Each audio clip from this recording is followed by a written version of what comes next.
L'un des endroits les plus inexplorés et les plus mystérieux de la Terre se trouve à la vue de tous. C'est l'un des monuments les plus majestueux de l'humanité. La merveille du monde antique cache un secret que les scientifiques et les archéologues ne peuvent toujours pas résoudre. Il s'agit du grand sphinx de Gizeh en Égypte. L'énorme sculpture d'un lion à tête humaine a été taillée dans la roche il y a environ 4500 ans. Les scientifiques ne connaissent toujours pas la date exacte de sa création et ignorent également qui l'a construit et dans quel but. Il existe de nombreuses hypothèses et théories, mais aucune d'entre elles n'a été confirmée. La plupart des gens ont vu cette majestueuse sculpture, que ce soit en photo ou en réalité, mais presque personne ne sait ce qui se cache en dessous. La statue du sphinx a été sculptée dans un seul morceau de calcaire. Elle a été peinte, les restes de pigments de couleur à la surface le prouvent. Dans un passé lointain, le sphinx était beaucoup plus lumineux et coloré que ce que nous voyons aujourd'hui.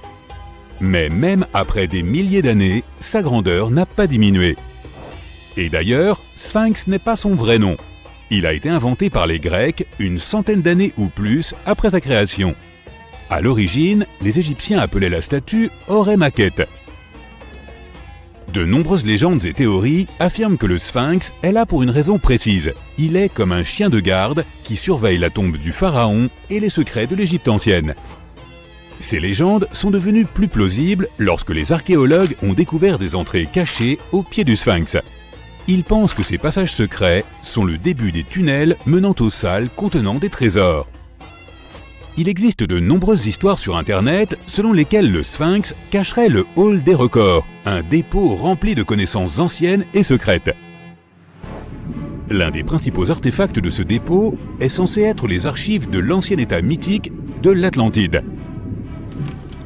Selon les légendes, la bibliothèque entière de cette cité a été déplacée sous le sphinx. L'entrée de cette bibli doit être située à côté de la patte droite du sphinx. De nombreux archéologues ont tenté de trouver cette entrée, mais sont repartis bredouille. Il existe également de nombreuses images avec des diagrammes détaillés de la ville souterraine, constituée d'un réseau de tunnels et de chambres sous le sphinx. Quelqu'un dit que des structures aussi hautes que des immeubles de 12 étages se cachent sous terre. Mais il n'y a aucune preuve de cela. Les archéologues, même après des millénaires, continuent d'explorer la mystérieuse sculpture. En même temps, de nombreux Égyptiens ne veulent pas en savoir plus sur le sphinx. Ils sont terrifiés à l'idée de réveiller quelque chose de surnaturel. En 1998, des scientifiques ont découvert des tunnels menant à des grottes vides sous le sphinx. Ils y ont trouvé des preuves de fouilles antérieures. Il est tout à fait possible que quelqu'un ait réussi à trouver les trésors et à les emporter. Certaines personnes pensent que les Égyptiens ont trouvé une sorte d'artefact sous le sphinx qui a le pouvoir de technologies avancées inconnues. L'artefact est si puissant qu'il peut changer le cours de l'histoire. Bien sûr, la plupart des théories ne sont que des contes de fées de fans de conspiration. Mais c'est un fait confirmé que le sphinx cache un système de grottes et de pièces. Il y a tellement de rumeurs autour du sphinx qu'il est impossible de distinguer ce qui est vrai de ce qui est faux. En tout cas, il est difficile et dangereux d'étudier la sculpture, car des fouilles actives peuvent la détruire. Ensuite, l'entrée des salles souterraines peut être bloquée par des rochers et perdue à jamais. Aussi, une exploration plus poussée nécessite beaucoup d'argent, et les financements ne sont pas toujours faciles à trouver. Mais la raison principale, c'est trop risqué. Il n'y a aucune garantie que les gens pourront sortir des labyrinthes souterrains. C'est pour ces raisons que les scientifiques et les archéologues explorent depuis si longtemps cette structure majestueuse. Le mont Rushmore, dans le Dakota du Sud, est un autre monument architectural célèbre qui recèle un secret. Tout le monde admire les images des visages des présidents américains gravés dans la roche, mais peu de gens savent qu'une pièce secrète se cache derrière la tête d'Abraham Lincoln. L'architecte du mont Rushmore voulait graver sur la roche des dalles retraçant les principales étapes de l'histoire du pays. Mais son projet était trop compliqué à réaliser. On lui a alors proposé de le mettre en œuvre à une échelle beaucoup plus petite, construire une pièce secrète à l'intérieur de la montagne. L'idée était de sauvegarder ces connaissances afin que les générations futures se souviennent toujours de l'histoire de leur pays. Malheureusement, l'architecte n'a pas eu le temps de terminer son travail. La construction a été interrompue pendant plusieurs décennies, mais à la fin des années 90, le projet a été repris. Des plaques de porcelaine émaillée illustrant l'histoire des États-Unis ont été placées dans la pièce. Il est possible que ces plaques soient stockées là pour toujours. Mais les gens ne peuvent pas les voir, du moins pas pour l'instant. La pièce est inaccessible aux touristes car il est trop difficile d'y pénétrer. Une autre pièce secrète se trouve dans l'Empire State Building. Il ne s'agit même pas d'une pièce, mais d'un endroit où l'on peut prendre de superbes photos. Presque tous les touristes se rassemblent sur le pont d'observation du 86e étage pour profiter d'une vue imprenable sur Manhattan. Mais il y a un autre pont avec des fenêtres panoramiques au 102e étage. Il y a beaucoup moins de monde là-bas car presque personne ne connaît cet endroit. Heureusement, l'accès à ce pont est ouvert à tous. Tu n'auras probablement pas à faire la queue pendant longtemps pour prendre une photo. Tu te sentiras spécial parce que tu te trouves dans un endroit super secret où il n'y a presque personne. Mais l'endroit le plus cool est encore plus haut, au 103e étage. Il s'agit d'une grande terrasse d'observation où les célébrités se font photographier. Ce n'est pas un lieu public, mais si tu connais les bonnes personnes, tu peux y accéder. Il n'y a presque aucune mesure de sécurité sur le site, seulement un rebord assez bas entre toi et un abîme. C'est pourquoi il est interdit aux foules de venir ici. Il n'est pas si facile d'y accéder et tu as peu de chances de réussir sans guide. D'abord, tu dois choisir le bon ascenseur qui t'y conduira. Ensuite, tu traverseras plusieurs salles d'ingénierie remplies de tuyaux, de panneaux électriques et d'autres éléments techniques. La dernière partie de ton chemin est une série d'escaliers à l'intérieur d'un minuscule couloir. Et voilà, tu es au sommet de New York. Maintenant, nous sommes à Paris. Tu vois la Tour Eiffel ? À l'intérieur, il y a des restaurants et des ponts d'observation. Mais si tu cherches bien, tu peux trouver un appartement secret. Maintenant, c'est un musée, mais il a été construit pour que des gens puissent y vivre. L'architecte de la tour, Gustave Eiffel, a créé cet appartement en 1889 pour lui-même. Il se trouve presque tout en haut de la Tour Eiffel. Imagine la vue canon qu'il voyait chaque jour. Il était le premier et le seul locataire. Personne d'autre ne pouvait avoir accès à cet endroit. Lorsque l'architecte est décédé, l'appartement est resté vide pendant un long moment. Ce n'est que récemment qu'il a été restauré et transformé en musée. À l'intérieur, l'époque du siècle dernier est recréée. Ils ont même placé des figures de cire de Gustave Eiffel, de sa fille et de l'inventeur américain Thomas Edison dans la pièce. Cet endroit est rempli d'un flot incessant de passagers, d'employés de bureaux en retard, de visiteurs d'autres villes. Bruit, sifflet de train. À la gare Grand Central de New York, parmi tous ces bruits, tu peux entendre le son d'une balle frappant une raquette, si tu es au bon endroit. Un véritable court de tennis est planqué dans la gare centrale de New York. Il appartient à un club de tennis qui organise des matchs d'entreprise pour les employés de nombreuses sociétés. Le club a été ouvert dans les années 60. Maintenant, nous allons à Londres, à Charing Cross Road. Ce n'est pas facile de trouver un endroit secret ici. Pour y parvenir, tu dois regarder tes pieds bien attentivement.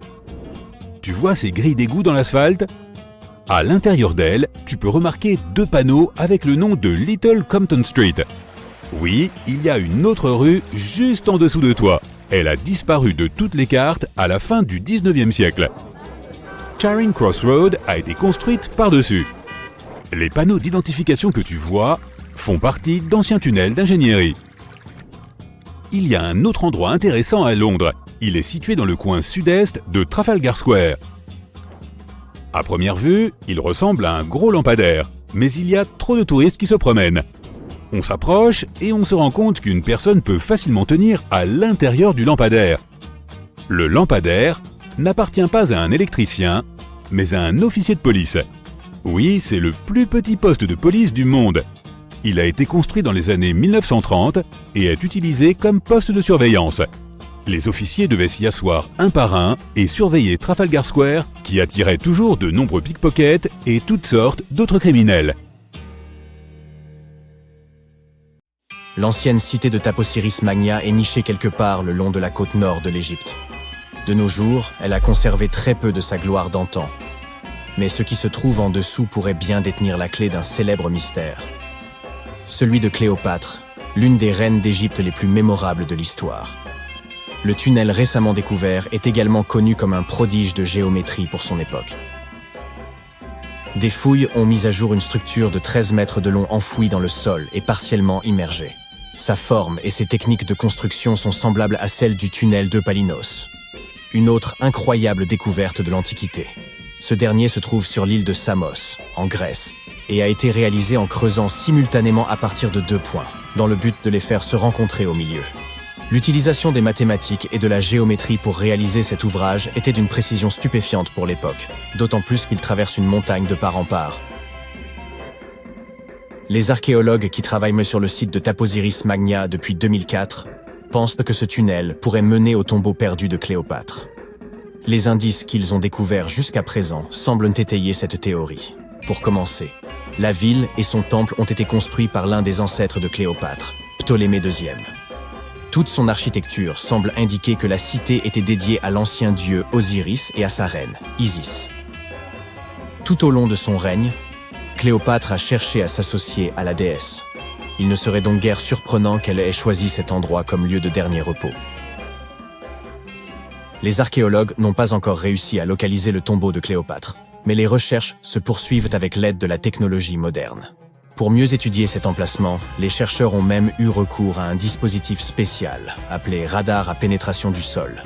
Cet outil nous permet d'analyser ce qui se trouve sous la terre, sans avoir besoin de l'excaver. Comme ce tunnel est très ancien, les recherches doivent être menées avec la plus grande délicatesse. Voir des images de ce qui se trouve sous terre avant de commencer à creuser est incroyablement utile, et c'est ce que l'on fait ici depuis 2011. La découverte finale de la tombe de Cléopâtre pourrait nous aider à reconstituer son histoire. Surtout ce qui aurait pu se passer lors de la dernière partie de son règne, qui est encore entouré de mystères. Nous ne connaissons toujours pas la cause exacte de son décès. Certains pensent qu'elle aurait pu se laisser délibérément mordre par un cobra égyptien venimeux. D'autres ont suggéré qu'elle était tout à fait accoutumée au poison, en dissimulant même dans sa brosse à cheveux, au cas où le besoin s'en ferait sentir. Mais cela ne veut pas nécessairement dire qu'elle ait choisi de l'utiliser sur elle-même. Nous avons beaucoup d'autres informations intéressantes sur Cléopâtre, qui sont tout aussi dignes d'intérêt, comme le fait qu'elle ait eu sa propre styliste. La plupart des images que vous avez vues représentant la célèbre reine montrent que ses yeux étaient cernés de colle noire. Ce look aurait été créé par Airas, une servante connue pour avoir été sa cosméticienne attitrée. Elle traçait une longue ligne de ses yeux jusqu'à ses tempes, une technique de maquillage encore utilisée aujourd'hui pour mettre les yeux en valeur. Airas aurait été une figure importante tout au long de sa vie, officiant également comme sa confidente et sa plus proche amie.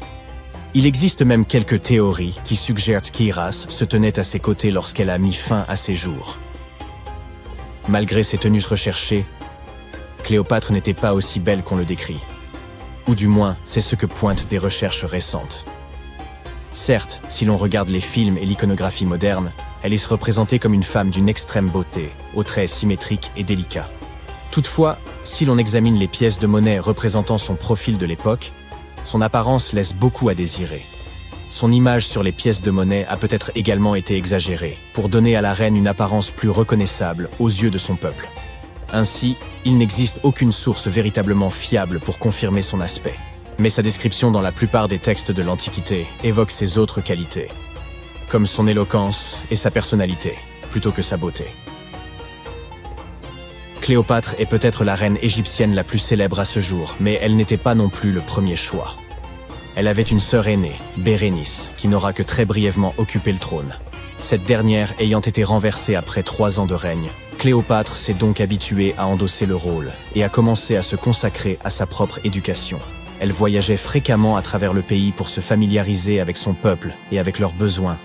Elle n'avait que 18 ans lorsque les rênes du pouvoir lui ont été transmises, et elle a immédiatement gagné en popularité en raison de sa grande intelligence et de son instruction. Son goût pour la littérature était également renommé. On savait qu'elle était friande des œuvres d'Homère, le célèbre poète grec. Cléopâtre aimait d'ailleurs autant écrire qu'elle aimait lire. Il existe même des suppositions selon lesquelles elle aurait écrit un livre sur la médecine et les cosmétiques, mais nous n'avons aucune preuve à ce jour que ce travail ait jamais existé. Être une grande souveraine à cette époque signifiait qu'il était indispensable de parler plusieurs langues. Cléopâtre l'avait clairement compris. Et c'est pourquoi il se murmure qu'elle en connaissait de nombreuses, à des degrés divers. Certains archéologues ont suggéré qu'elle maîtrisait le grec, l'égyptien et l'éthiopien, ainsi que de nombreux dialectes arabes. Elle aurait également pu parler latin, mais il y a peu de preuves pour soutenir cette hypothèse. Elle n'avait peut-être pas des traits angéliques, mais Cléopâtre faisait vraiment attention à son apparence, à commencer par son alimentation. Elle aimait les repas simples, notamment une variété de poissons. Étant donné qu'elle vivait près de la mer Méditerranée, ce n'est vraiment pas une surprise. En guise de friandises, elle raffolait des pigeons farcis, qu'elle servait également à ses invités. D'autres plats au menu comprenaient des légumes et de la soupe de fèves. Les fruits et les noix n'étaient pas en reste dans son alimentation, et elle était également une grande amatrice de miel. Récemment, une équipe d'experts a même essayé de reproduire son célèbre parfum. Voyez cela comme l'équivalent antique du Chanel numéro 5. Cléopâtre était connue pour être une grande amatrice de parfums luxueux, dont elle croyait même qu'ils pouvaient influer sur la manière dont les gens la percevaient. La base de ce parfum est la myrrhe, une résine récoltée sur un arbre local. D'autres ingrédients ajoutés au mélange étaient également répandus à l'époque, comme la cardamome, l'huile d'olive et la cannelle. Le résultat peut ne pas être aussi fragrant que les parfums que nous connaissons et employons aujourd'hui. Sa consistance était beaucoup plus épaisse, mais le parfum durait beaucoup plus longtemps. Quand elle était à l'apogée de sa gloire, Cléopâtre aurait bien pu être la personne la plus riche au monde. À cette époque, elle régnait sur un territoire qui s'étendait à travers la Méditerranée, de la Libye actuelle à l'ouest, en passant par l'Égypte jusqu'à la Syrie tout à l'est. À l'époque, c'était le plus grand territoire jamais dirigé par une femme.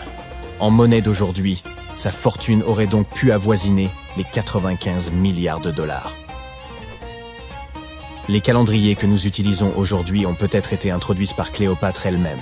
C'est elle qui aurait présenté l'idée des années bissextiles et des jours intercalaires à Jules César, le général romain avec lequel on sait qu'elle était très proche. Suivant ses conseils, César aurait fait de ces ajustements une partie intégrante du calendrier romain. Les anciens Égyptiens savaient déjà que l'année était plus longue que 365 jours exactement. Ils ont découvert cela en étudiant l'étoile la plus brillante dans le ciel, appelée Sirius, et en ont conclu qu'une année durait en réalité 365 jours et un quart. C'est Elizabeth Taylor qui a fameusement introduit Cléopâtre dans l'imagerie populaire, lorsqu'elle l'a interprétée dans le film du même nom en 1963. À ce moment, il s'agissait du film le plus coûteux jamais produit. Il n'était censé coûter qu'environ 2 millions de dollars, mais a fini par engloutir l'incroyable somme de 44 millions. C'était principalement dû à des problèmes de scénario et de production. Pour réaliser ce film emblématique, les producteurs ont dû créer 79 décors de toutes pièces, ainsi que plus de 2006 000 costumes pour le reste du casting. Rien que les costumes de Cléopâtre d'Elizabeth Taylor ont coûté environ 2000 dollars. Heureusement pour les producteurs, le film a fait les gros titres et a été très bien accueilli par la critique, ce qui en fait un succès au box-office.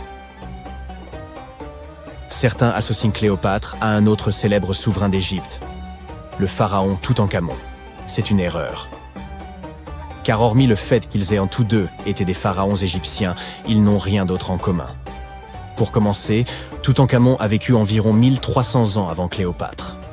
Et ils ne partageaient même pas la même ascendance. Cléopâtre avait des racines grecques macédoniennes, tandis que Toutankhamon était un Égyptien du pur souche. Les grandes pyramides. Elles figurent parmi les 7 merveilles du monde antique et sont les seules à exister encore aujourd'hui.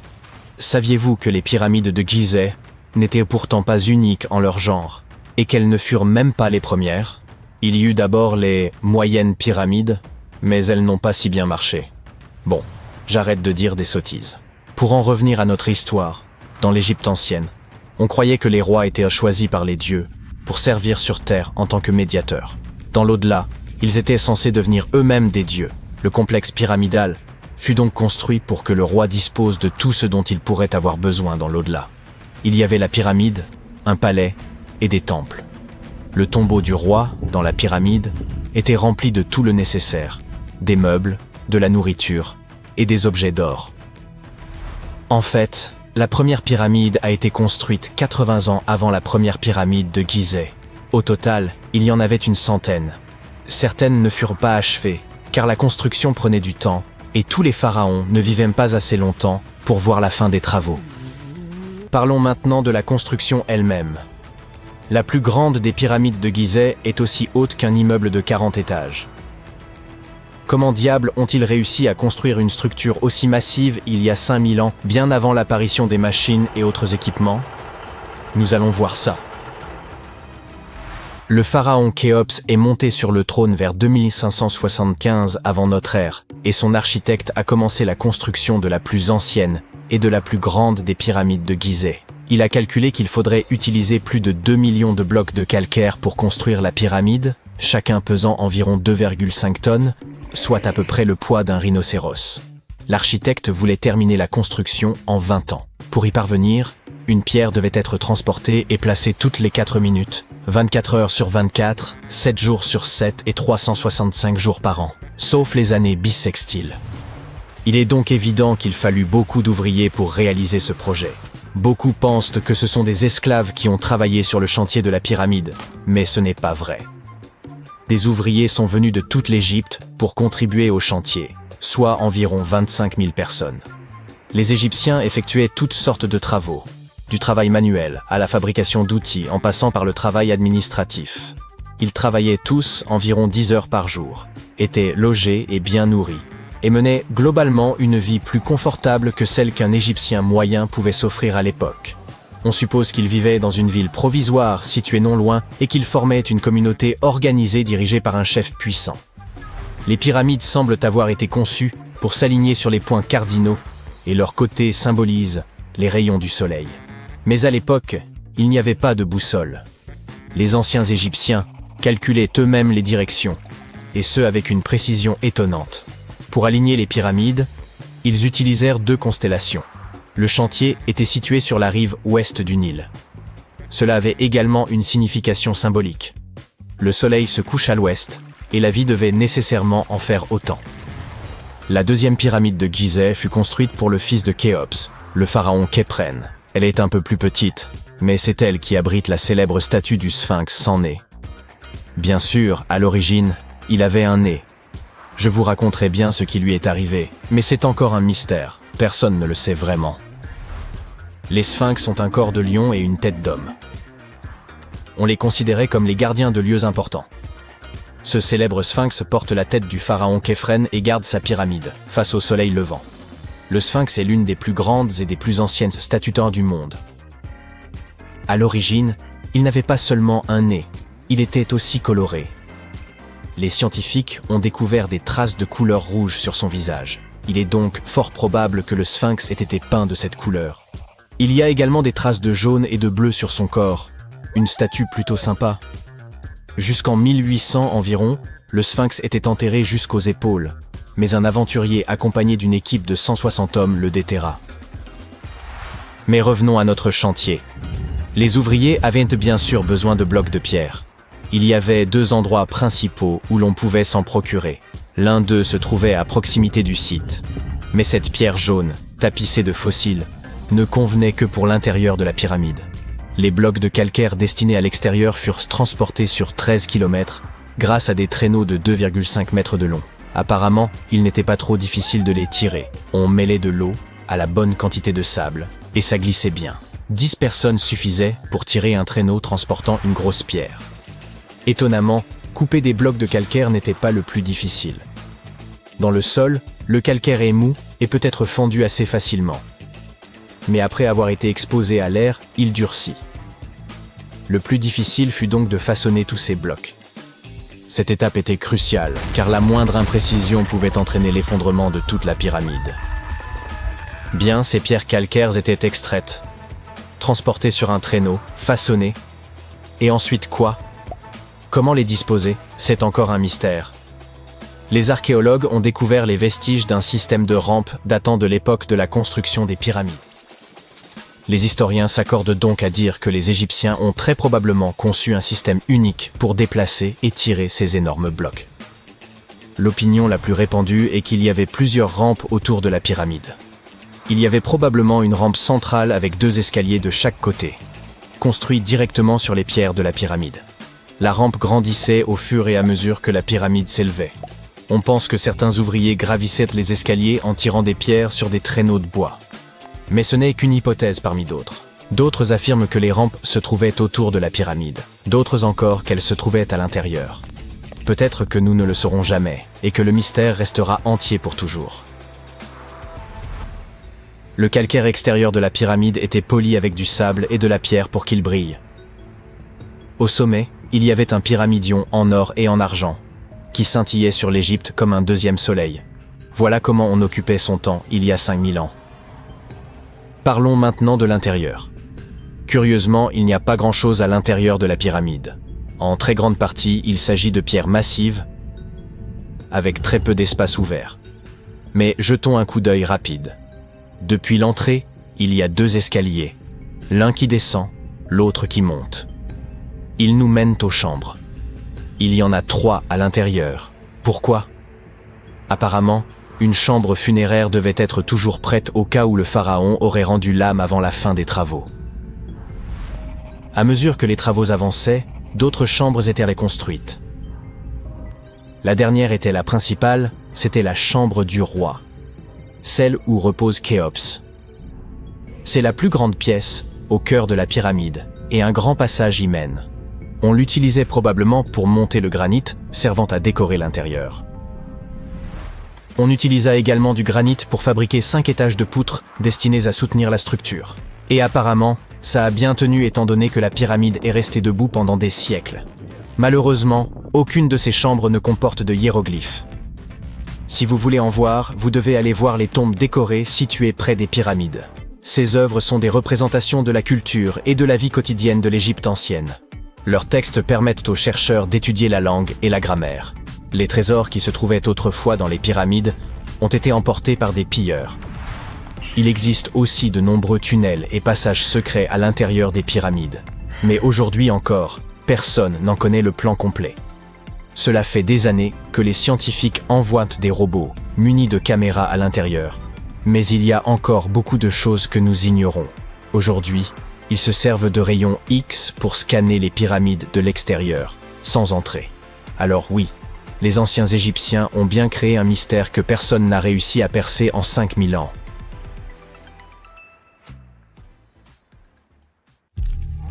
Lorsqu'on entend le mot « momie », ça donne parfois froid dans le dos. En effet, la plupart d'entre nous associent ce mot à ces personnages effrayants que nous avons vus dans des films d'horreur. En réalité, les momies nous ont permis de comprendre beaucoup de choses sur les civilisations anciennes, sur ceux qui les gouvernaient, et sur la façon dont les gens vivaient à la perte de leurs proches. Les Égyptiens de l'Antiquité, qui croyaient qu'une certaine forme d'existence après la mort était possible si certaines conditions étaient respectées, sont le peuple le plus connu au monde pour ses momies. Ceux-ci préservaient effectivement les corps humains par le biais du processus de momification et plaçaient les momies dans des tombeaux équipés, un peu comme s'il s'agissait d'appartements. Pourquoi ce peuple y croyait-il? Eh bien, parce que la plupart étaient profondément liés à leur environnement naturel. Les Égyptiens étaient pleinement conscients des cycles naturels autour d'eux, comme le lever du soleil chaque jour ou de la lune la nuit, mais aussi de la façon dont la vie renaissait des plantes dans un cycle perpétuel, même à voir faner. Ils croyaient également que le puissant esprit Osiris, qui représentait le cycle de la disparition et de la résurrection, jouait un rôle dans ce processus. Pour se préparer à l'au-delà, les Égyptiens de l'Antiquité suivaient certains rituels, comme la momification, qui consistait à utiliser des éléments aussi variés que le miel, les résines ou encore l'encens pour préserver les corps. Aucune momie n'est plus célèbre que celle du roi Tut, Toutankhamon. Ce jeune pharaon régna sur l'Égypte il y a plus de 3000 ans.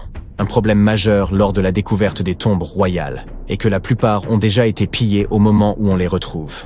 Le peuple savait que les souverains laissaient de nombreux objets de valeur à leur côté après leur mort, ce qui rendait ces lieux de sépulture vulnérables face aux voleurs. Étonnamment, lorsque la tombe du roi Tut fut ouverte en 1922, les gens se réjouirent, car elle n'avait pas été volée à l'instar de beaucoup d'autres tombes royales. C'est dire à quel point elle était bien cachée.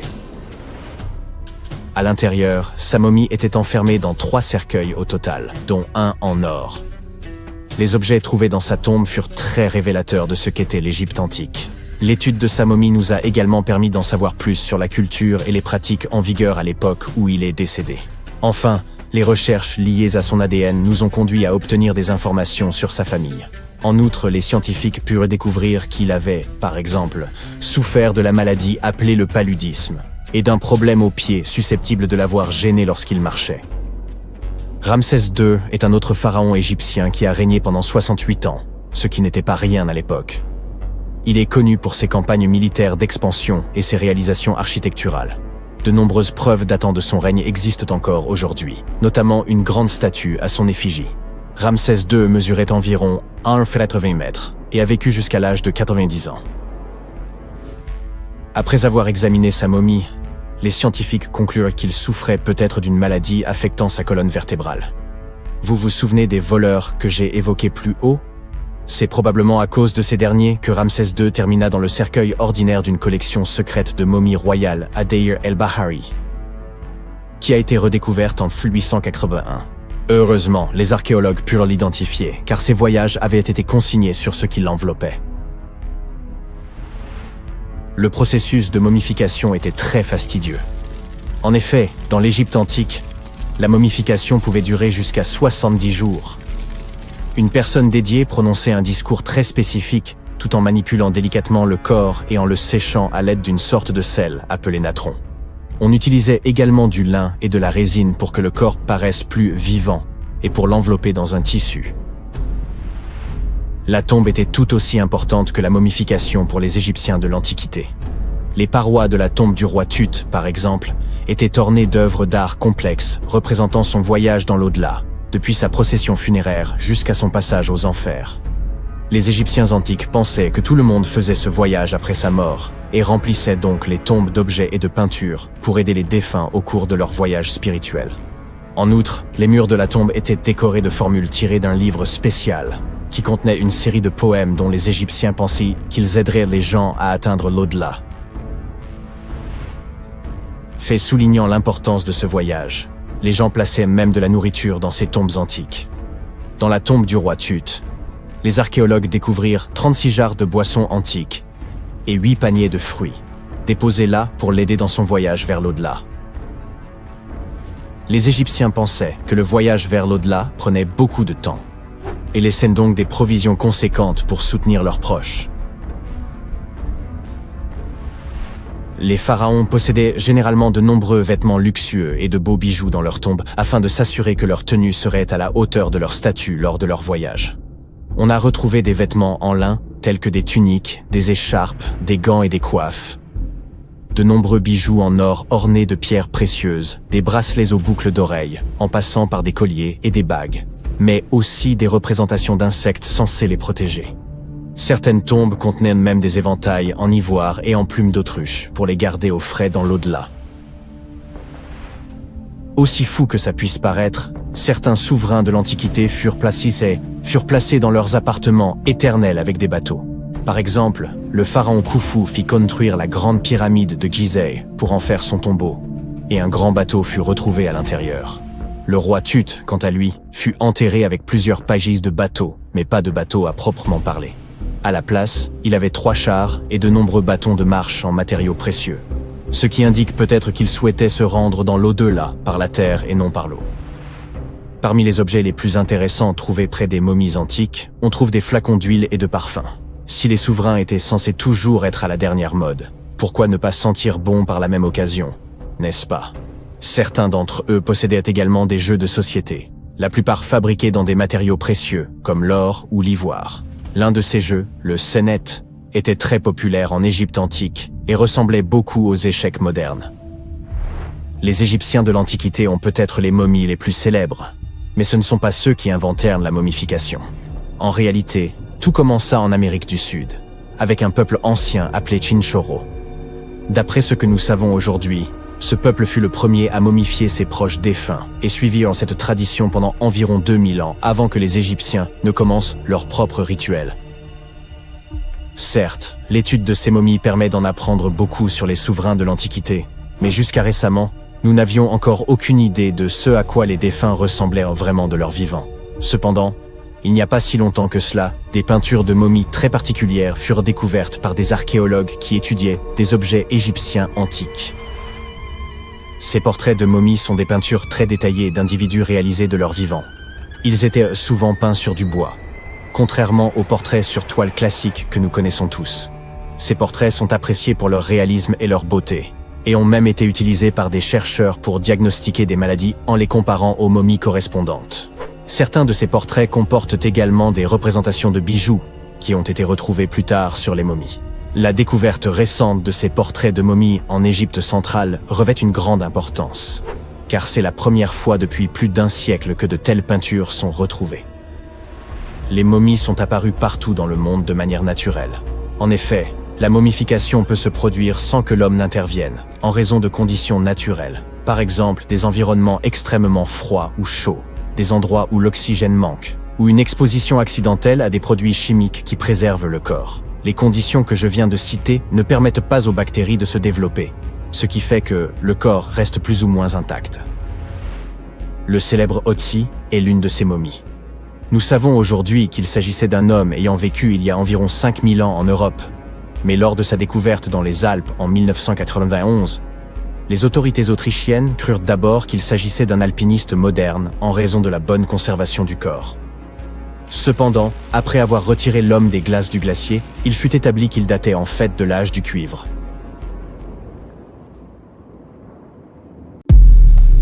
Il existe une petite île qui baigne dans les eaux limpides de la mer Rouge entourée d'une riche faune sous-marine. Zabargad, également connue sous le nom de l'île de Saint-Jean, n'a pas d'arbres et se compose principalement de péridotite, riche en péridot. Et avant que vous ne le recherchiez sur Google, sachez que le péridot est une pierre précieuse également connue sous le nom d'olivine, à cause de sa teinte verte éclatante. Certains historiens avancent que Cléopâtre elle-même en raffolait, et cette dame pouvait bien s'offrir tous les joyaux du monde.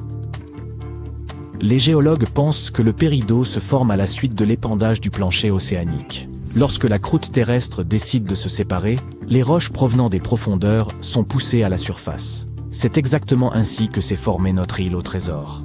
Les plaques continentales africaines et asiatiques se sont heurtées l'une contre l'autre, et les roches de la croûte inférieure ont fini par surplomber le niveau de la mer. Le péridot provient également de météorites qui se sont écrasés sur Terre. Mais c'est extrêmement rare. Sa couleur varie d'un brun vert à un vert jaune en passant par le vert pur. Le vert jaune est la teinte la plus courante que vous verrez dans les bijoux. Cette couleur est rendue possible par une quantité de fer présente dans la pierre. Les gisements de cette pierre sont répartis dans le monde entier. Vietnam, Arizona, Hawaï, Tanzanie, Afrique du Sud, Sri Lanka, Norvège, et puis, bien entendu, il y a Zabargad. Ainsi, cet endroit est géologiquement unique, car c'est une île constituée de manteaux affleurants et c'est aussi la plus ancienne source connue de péridot dans le monde. Les premiers hommes se sont rendus ici pour les pierres précieuses il y a de nombreux siècles. Le célèbre philosophe romain Pline l'Ancien a justement mentionné dans ses écrits que des pirates avaient redécouvert les trésors de Zabargad en l'an 500 avant notre ère. Ces magnifiques pierres vertes ont terminé autour du cou de la reine Bérénice d'Égypte. Puis, des expéditions minières ont été dépêchées sur l'île pour récupérer toutes les pierres précieuses qu'elles pouvaient. Elles venaient de l'ancien port commercial de Béréniké à la lisière du désert oriental égyptien. Lorsque la ville est tombée au VIe siècle, toute l'exploitation s'est arrêtée, et l'île avec ses trésors a sombré dans l'oubli pendant des centaines d'années. Au XIXe siècle, des explorateurs britanniques ont redécouvert la belle île verte dans la mer Rouge et ont compris qu'elle était celle décrite par Pline l'Ancien autrefois. La Turquie y a effectué des extractions au XXe siècle. En seulement 4 ans, elle est parvenue à collecter pour plus de 2 millions de dollars de péridot. Les pierres précieuses ont été envoyées en France pour être taillées. Les conditions de travail sur l'île n'avaient rien du conte de fées tropicales que vous pourriez imaginer. Il n'y avait pas la moindre eau potable pour les ouvriers, de sorte qu'il a fallu y installer un condenseur d'eau à moteur. Aujourd'hui, ce territoire tombe sous la juridiction du parc national de Gabal Elba. La plupart des gens viennent ici pour admirer la beauté sous-marine des récifs. Mais si vous regardez au-dessus de l'eau, vous pouvez toujours apercevoir de magnifiques péridots scintillants. Si l'île Christmas des territoires extérieurs d'Australie est sur votre liste de voyage, planifiez-le judicieusement. Et si vous vous y trouvez entre octobre et novembre, lorsque la saison des pluies commence, vous risquez de ne pas beaucoup profiter du paysage. Les crabes rouges recouvrent toute l'île comme une couverture grouillante. Et ce n'est pas l'une de ces couvertures moelleuses dans lesquelles vous voudrez paresser. Plus de 100 millions de crabes ont une seule et même mission, atteindre le rivage vivant, complétant une phase cruciale de leur cycle de vie. Durant la majeure partie de l'année, ces crabes rouges résident dans des terriers et des crevasses rocheuses. Ils ont des fruits. Mais lorsque la saison sèche est terminée et que la lune se trouve dans une phase spécifique, ils savent qu'il est temps de partir. Lorsqu'ils atteignent la côte de l'océan Indien après plusieurs jours de migration, ils creusent de profonds terriers où les femelles finiront par pondre leurs œufs. Une fois que ces terriers sont prêts, les crabes mâles retournent dans les forêts tropicales, tandis que les femelles demeurent sur la plage pendant au moins 12 jours pour couver. Les nouveaux parents sont si malins qu'ils suivent la lune pour saisir le moment parfait où une marée plus douce transportera leurs œufs jusqu'à l'océan. Une fois qu'ils éclosent, les crabes ramènent les nouveaux membres de leur famille à l'intérieur des terres. Là, ils attendent à nouveau la saison des pluies pour perpétuer le cycle. Afin de protéger cette magie, les autorités contrôlent les routes passant dans les zones où se déroule la migration des crabes. Le Japon a une toute nouvelle acquisition dans son archipel. La plus récente masse terrestre au monde a littéralement émergé en novembre 2023. Cette île anonyme mesure un peu plus de 100 mètres de diamètre. Elle est composée de pierres ponces et de tufs laissés par un volcan sous-marin qui est entré en éruption en octobre. Depuis, l'activité volcanique s'est calmée et les vagues érodent peu à peu des morceaux de la nouvelle terre. Sans couler de lave pour créer une croûte protectrice solide sur ces débris volcaniques, l'avenir de cette île fraîchement formée est plus qu'incertain. Des îles similaires avaient déjà émergé auparavant, mais étaient si éphémères qu'elles disparaissaient une fois l'activité volcanique terminée. Une île née en 2020 et un de la même manière est toujours visible aujourd'hui, cependant. Ainsi, la nouvelle île pourrait avoir quelques perspectives d'avenir. Sinon, il est probable que nous verrons naître d'autres terres comme celle-ci. Le Japon n'est pas en reste en termes de volcans actifs, avec plus d'une centaine dans sa collection. Si vous vous liez d'amitié avec les Uros qui vivent dans la région du lac Titicaca et que vous leur demandez leur adresse, histoire de leur envoyer une carte postale, ils auront bien du mal à répondre. Leurs ancêtres d'il y a plus de 5 siècles ont développé une tactique brillante pour se protéger des Incas. Ils ont construit des îles à partir de racines de totora et de roseau, qui pouvaient être déplacées hors de danger au beau milieu de l'immense lac. La plante totora est très utile à la communauté locale car elle résiste à l'eau et est utilisée pour toutes sortes de choses, de la construction de bateaux au toit en passant par les matelas. Les îlots sont même comestibles, et les fleurs de la plante dont ils sont faits sont utilisées pour le thé. Il reste environ 120 îlots préservés, et plus d'1 millier de personnes peuvent y vivre. De 2 à 6 familles partagent une maison sur une île. Comme il n'est plus nécessaire de fuir les Incas, ils doivent maintenant s'assurer que leurs îlots restent en place. Tous les 15 à 20 jours, les roseaux formant les îlots se décomposent et doivent être remplacés. Pour éviter de dériver constamment, les habitants utilisent des tiges d'eucalyptus en guise d'ancre, arrimant solidement les îles. Malgré sa petite taille, cette communauté possède 2 langues parlées. Les résidents confectionnent leurs propres tissus et créent de magnifiques habits. Enfin, des panneaux solaires leur fournissent suffisamment d'énergie pour qu'ils aient de la lumière et même la télévision. L'île principale a une station de radio et les habitants ont embrassé le tourisme.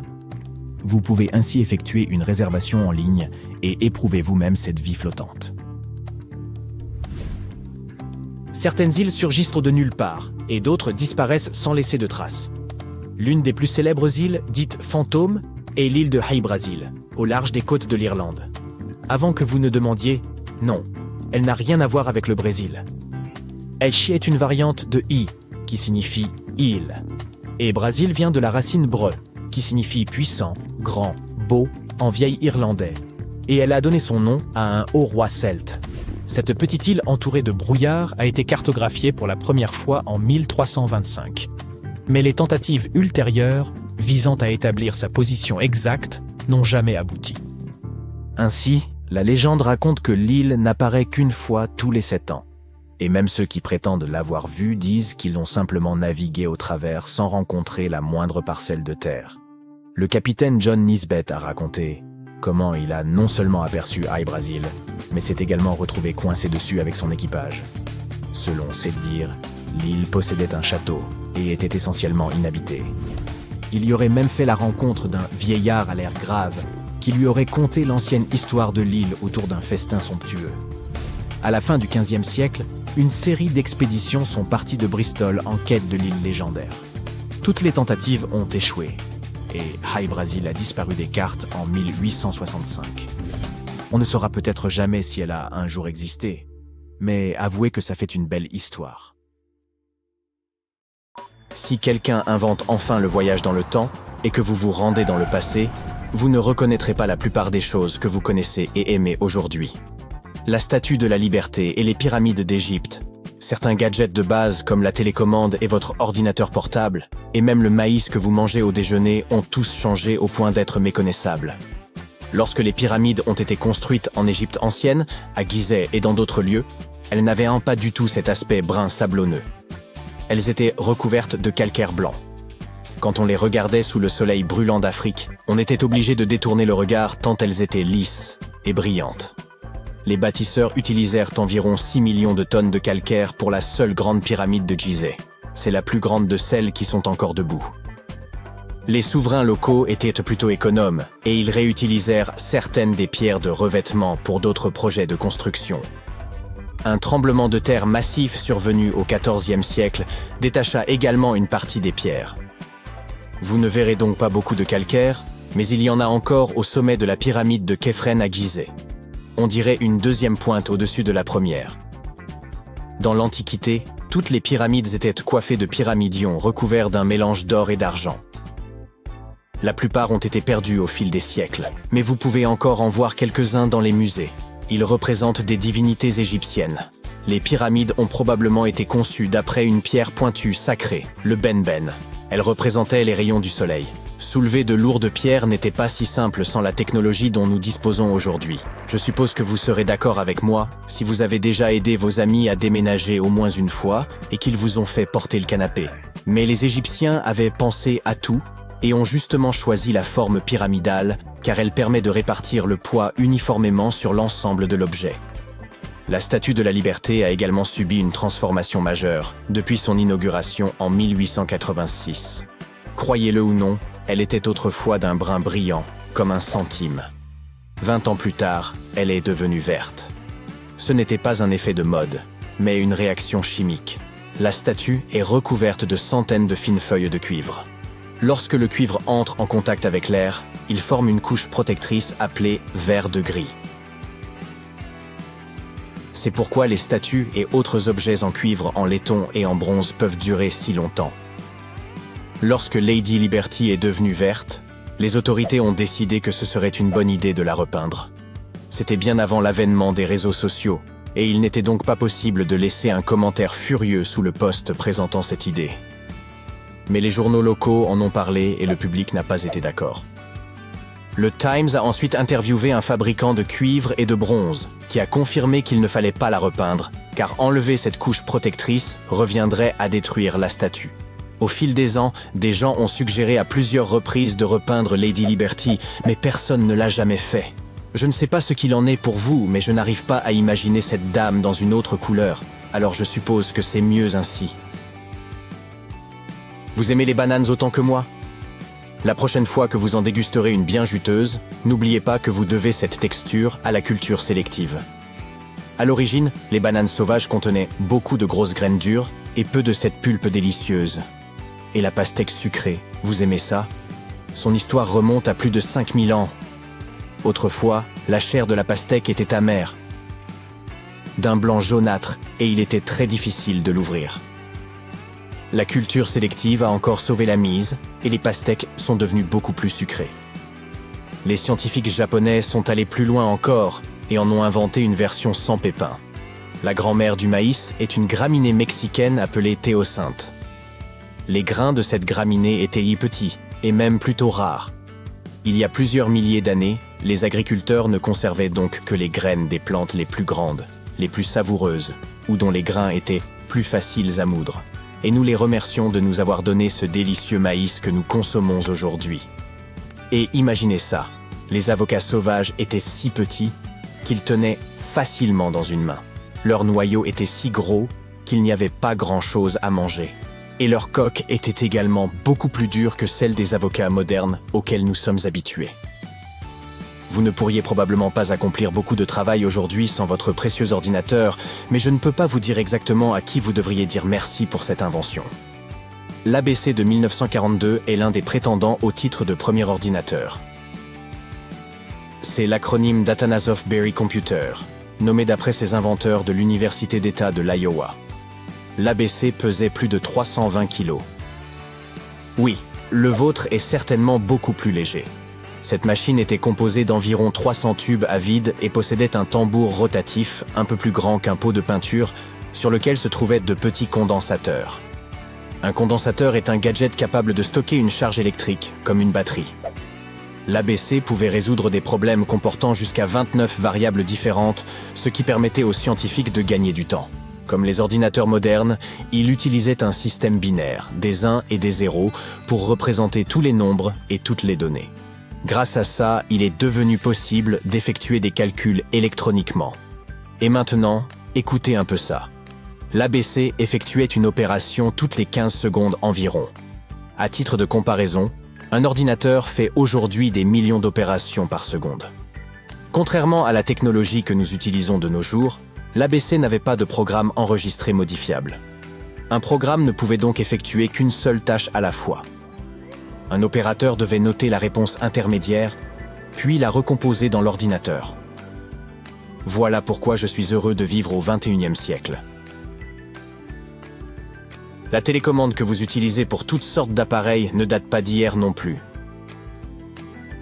Nikola Tesla, qui nous a donné le courant alternatif, a conçu l'une des premières télécommandes sans fil en 1898.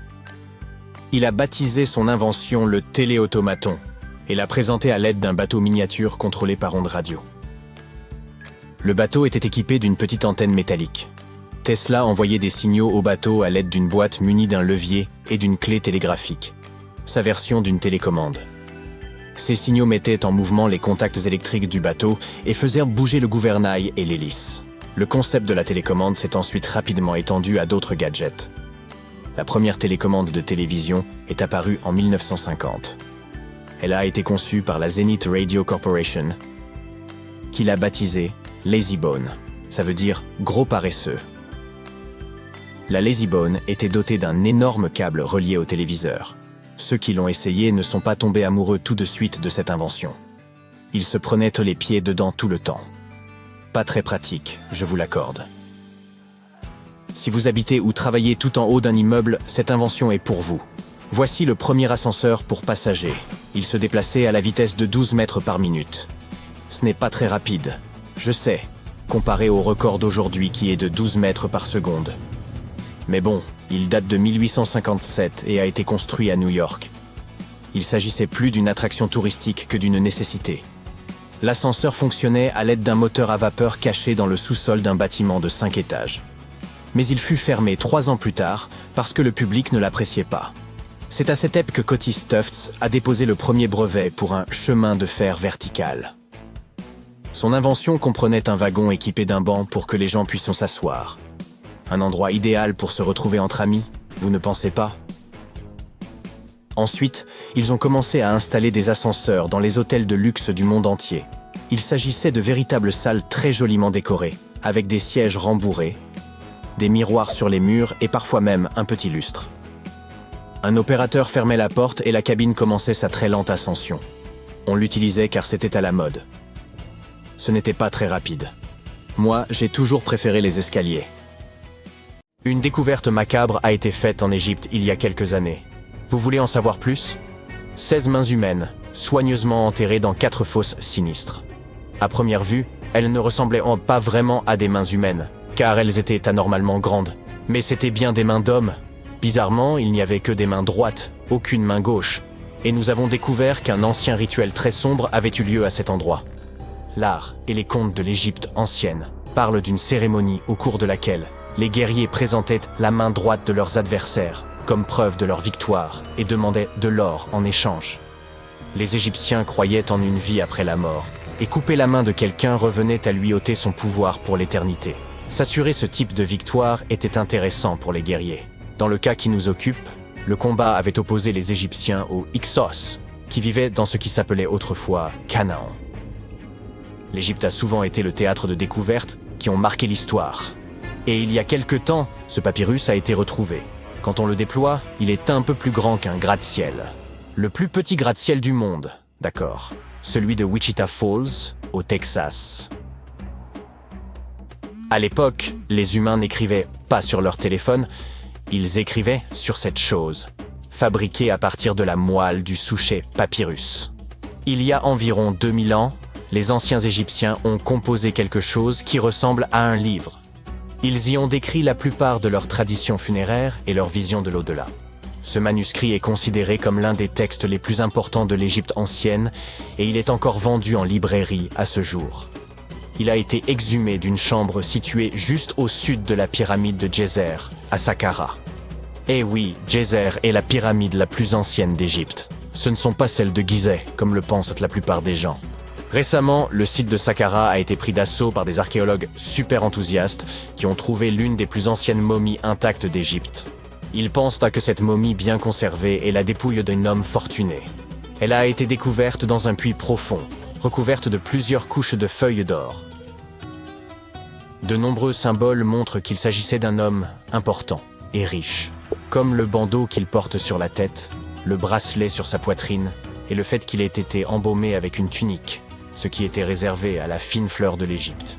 Mais le plus cool dans cette découverte, c'est que le lieu de repos était toujours scellé au mortier, soit dans l'état dans lequel les Égyptiens l'avaient laissé il y a 4300 ans.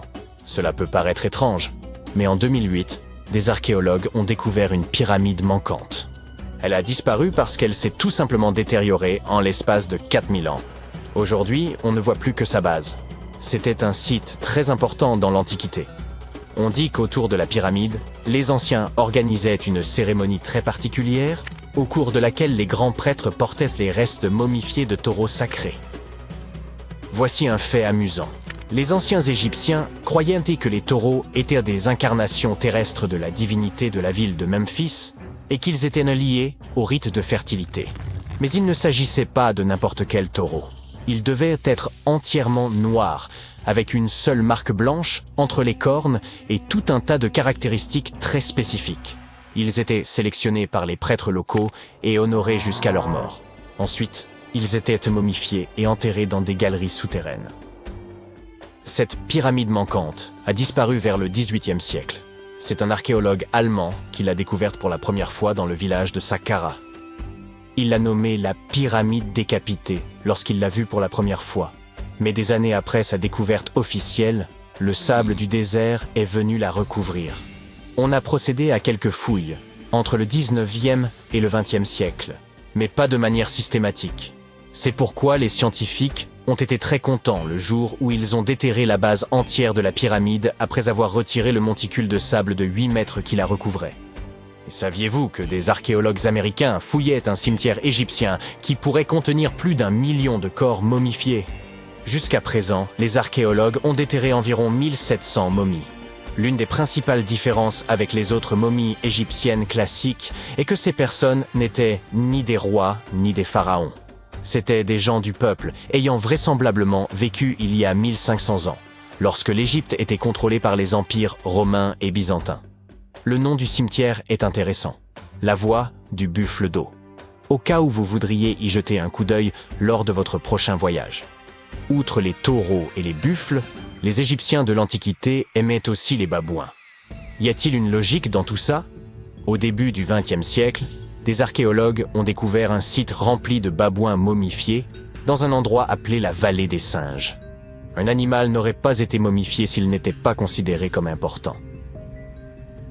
Certains animaux étaient plus importants que d'autres, car ils étaient liés à des divinités spécifiques. Les chacals étaient liés à Anubis, l'ancien dieu de l'au-delà.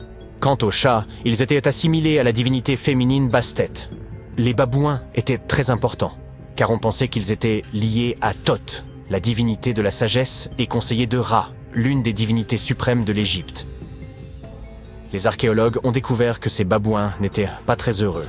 Ils pensent qu'on les gardait à l'intérieur et qu'ils furent privés de la lumière du soleil pendant la majeure partie de leur vie. Ils souffraient d'une grave carence en vitamine D et étaient mal nourris. Peut-être que Thoth s'est mis en colère contre les gardiens de ses babouins? Simple supposition. Les archéologues ne s'ennuient jamais en Égypte. Ils ont également trouvé des momies humaines avec des langues en or. Les Égyptiens étaient très attachés à la vie après la mort, et ils pensaient qu'avoir une langue en or pouvait aider une personne à parler une fois passée de l'autre côté. Un peu difficile sans doute, mais pourquoi pas. Certaines de ces momies furent placées dans des cercueils en bois avec des objets tels que des colliers, des poteries, des objets en or en forme de fleurs de lotus et de scarabées, et des iPhones. Je plaisante.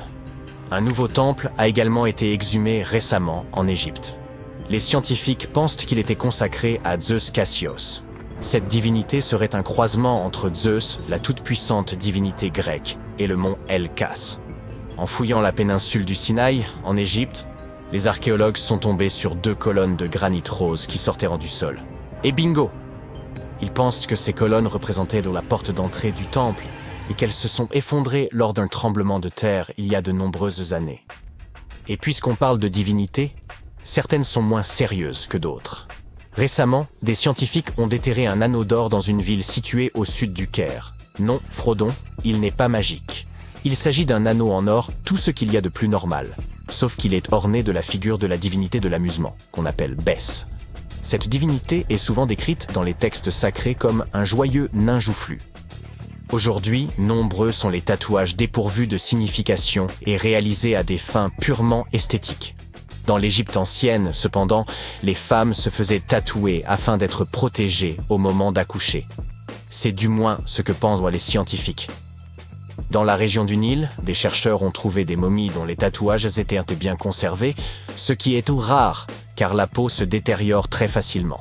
2 de ces femmes s'étaient fait tatouer le bas du dos, et les dessins étaient simples. Il y avait surtout des images, dont celle du nain joufflu dont nous venons de parler, Bès. Protéger les femmes lors de leur accouchement était donc apparemment son hobby. Me croiriez-vous si je vous disais que les anciens Égyptiens ont inventé les robots? Non. En effet, ce n'est pas tout à fait vrai. Bien sûr, c'étaient des astronomes, des mathématiciens et des ingénieurs. Mais ils sont également les auteurs d'une invention farfelue, une divinité automatisée que les scientifiques appellent Hathor. Cette statue en bois se trouvait depuis des années au Metropolitan Museum of Art, jusqu'à ce que quelqu'un remarque qu'elle avait un secret. À l'aide d'un scanner à rayon X, les spécialistes ont découvert un système mécanique à l'intérieur de la statue. L'axe en forme de poulie va de l'épaule de la statue à sa jambe gauche. Lorsque le système tourne, la statue lève et abaisse sa main, comme pour dire bonjour. Il fait nuit, et tu t'apprêtes à pénétrer dans la dernière demeure du pharaon Toutankhamon. Tu n'as pas de torche, mais tu t'es au moins muni d'une lampe de poche. Tu descends plusieurs étages, et tu remarques que les murs sont gravés de hiéroglyphes et de ce qui ressemble à un sort. Le sort dit « Ceux qui emporteront quoi que ce soit de cet endroit seront maudits ». Même si tu n'y crois pas vraiment, ça te fait un peu peur. Tu trouves une énorme porte en pierre. Est-ce un piège? Tu réussis à l'ouvrir, mais non, derrière, la salle est vide. Tu consultes ta carte. Il semble que tu suives la bonne direction. Au bout de plusieurs heures, tu comprends que tu es pris au piège dans un labyrinthe. Tu essayes de revenir sur tes pas, mais tu ne trouves plus la porte par où tu es entré. Ça y est, te dis-tu, tu es tombé dans le piège du pharaon. Et tu n'as rien apporté à manger. Nous avons tous vu des films hollywoodiens dans lesquels le personnage principal explore des ruines et se trouve confronté à des pièges très dangereux, n'est-ce pas? On nous a répété que la royauté égyptienne protégeait ses dernières demeures à l'aide de scorpions et de serpents venimeux, de portes coulissantes qui vous emprisonnent à vie et d'immenses rochers qui écrasent tous ceux qui se trouvent sur leur chemin. Mais ces pièges étaient-ils vraiment réels? Je regrette d'avoir à te l'annoncer, mais il ne s'agit que de fiction. Ces pièges sont trop complexes techniquement pour que des civilisations anciennes aient pu les concevoir. Mais ça ne veut pas dire qu'il n'y avait pas de pièges du tout.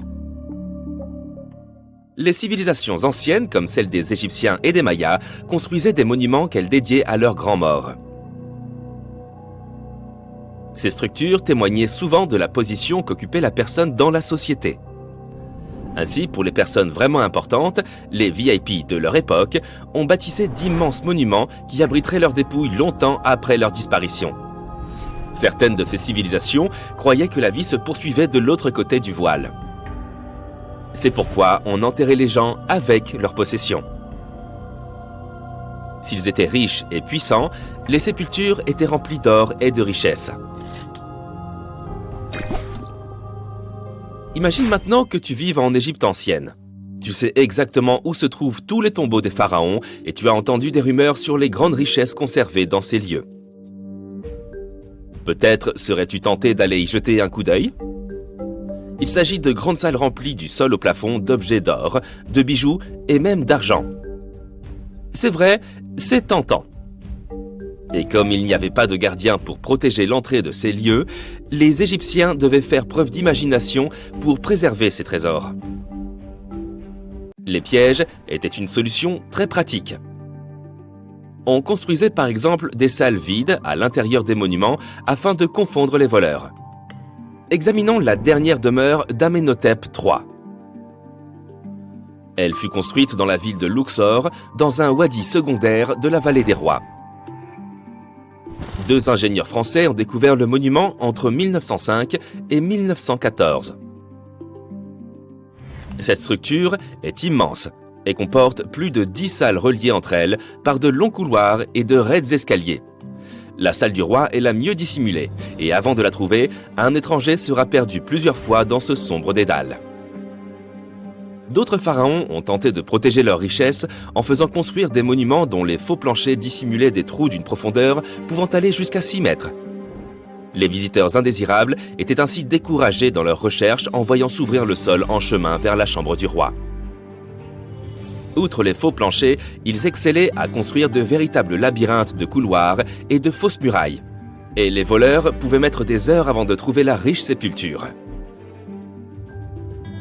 Quant aux serpents venimeux, il est probable qu'ils soient venus d'eux-mêmes s'installer dans les fosses de ces monuments. Et sans doute ne restaient-ils pas très longtemps. Comment ces reptiles auraient-ils pu survivre des années durant sans nourriture dans cet obscur intérieur ? Oui, il s'agit donc bien encore d'une légende inventée par Hollywood. Si ces pièges te paraissaient ennuyeux, les archéologues ont trouvé un moyen de dissuasion intéressant dans la dernière demeure de la Reine Rouge de Palenque, au Mexique. Palenque était l'une des puissantes cités mayas du Mexique précolombien. On pense que la Reine Rouge était la grand-mère du dernier roi maya. Sans aucun doute, une personne d'une grande importance pour l'Empire.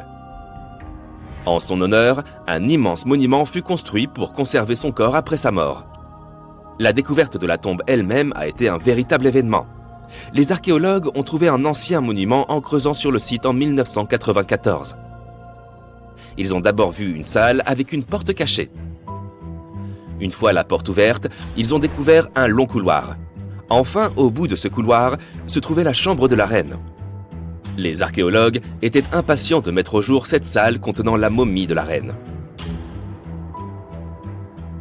Elle était entourée de perles, de coquillages de jade et de pierres précieuses. Mais en explorant les vestiges, l'équipe a remarqué quelque chose d'assez étrange. La pièce était couverte de poudre rouge. Les chercheurs connaissaient l'importance de cette couleur pour le peuple maya et savaient qu'ils s'en servaient pour décorer leurs vêtements et leurs bâtiments. Mais ils ne comprenaient pas la présence de cette substance inconnue dans la sépulture de la reine. Après en avoir rapporté un échantillon pour une analyse approfondie, ils ont découvert que cette poudre était du cinabre, un minéral très nocif. Cette poudre, lorsqu'elle est inhalée, peut causer de graves dommages à la santé d'une personne. L'équipe a conclu qu'il ne pouvait s'agir que d'un piège pour ceux qui tenteraient de s'emparer de ces richesses. Les poudres toxiques sont peut-être les pièges les plus efficaces que nous ayons vus jusqu'à présent. Mais le moyen le moins onéreux d'éloigner les visiteurs indésirables était peut-être d'inscrire des sortilèges sur les surfaces des monuments. Nous en ririons probablement aujourd'hui, mais à l'époque, cela marchait extrêmement bien. Les sorts disaient généralement que quiconque emporterait quoi que ce soit connaîtrait un destin funeste. Certaines formules promettaient aux voleurs qu'ils perdraient leur maison dans de grands incendies ou de terribles inondations, d'autres que les malfaiteurs auraient des problèmes de santé incurables. Mais rien de tout ça n'a suffi à dissuader les pilleurs. D'étranges histoires semblent attester de la réalité de ces sortilèges. L'une d'entre elles est celle du célèbre égyptologue britannique Howard Carter, responsable de la découverte de la tombe du pharaon Toutankhamon dans les années 1920. Après des mois de fouilles infructueuses, Carter a découvert cette sépulture par hasard. Il a trouvé l'entrée d'un escalier sous le sol dans lequel il creusait depuis des mois. Aidé d'une équipe, il a dégagé les amas de sable qui en bloquaient l'entrée et a découvert une porte. Plusieurs symboles étaient gravés sur celle-ci. Et Carter savait que cela ne pouvait que signifier qu'une personne très importante avait été enterrée à cet endroit. Et il avait raison. À l'aide de son burin, il fit un trou dans le coin supérieur gauche de la porte en s'éclairant à la flamme d'une bougie. Il n'en croyait pas ses yeux. Devant lui, de nombreux objets d'or ainsi que des joyaux brillaient de tout leur feu. Carter venait de découvrir la dernière demeure de Toutankhamon, perdue depuis 3000 ans. Mais l'histoire ne s'arrête pas là. Cette découverte s'accompagna d'une série d'événements malheureux qui portent à croire qu'un sort avait été jeté. Quelques années plus tard, Carter mourut mystérieusement.